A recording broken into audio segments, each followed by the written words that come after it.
শালার মাসের শেষের দিকে মহাজন এখন তো বেতন টেতন দিল না, কাছে টাকা পয়সাও নাই, বিড়ি টিড়িও গেছে ওরা। খামু কি এখন? বস্তা মস্তা বেঁচে আনলি তাও 2-4 আনা পাওয়া গেল নি, এবার লোকও নাই। কিনবো বহু রাখছি, খাদ্যর যে দাম, খাদ্য কিনবো কোন থেকে? পয়সা তো পয়সা নাই। তুই একদিন হাতে ধরে খেলা হচ্ছে আইলার পুকুরে আইলে এই বস্তাটা খেলা কম টম দামে বেশ হচ্ছে কিনে আনিমু। এই ফাঁকে ফুকিটা নেওয়া যায় নাহি, যাই দেখি অমুক মাছ এবার আল্লাহ দিছে, খাদ্য যদি 10 বস্তাও চুরি হইলি তা মহাজন দিশা পাবো না যে খাদ্য চুরি হচ্ছে। বাচ্চা কি আর চাষায় যে খাদ্য দিতেছি বাপু, বেতন বুতনই পাও না। এই বস্তা আমার বেতন বস্তা আমার কাছে বেশি চালাও, আমারও ঠেকা।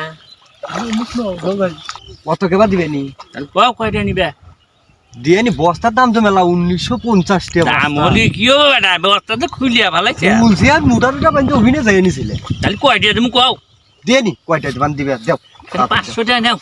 আর 20 টাকা দেবে একটা। এই বেটা চুরির বস্তা তাড়াতাড়ি বান্ধা নিয়ে যাই গিয়ে দেখলে আবার ঘুরতে আইবে নি। আচ্ছা না দি দাও যাও ছেলে। সারা দেশে যদি এইরকম আইলে পুকুরে রাহে, তাহলে আমার নাগা লোকের মাছ পাশ দিয়ে সমস্যা হবে না। খেলা বোধ দায় মার্কা লোক 500 টাকা আমান বস্তা তাড়াতাড়ি হরি।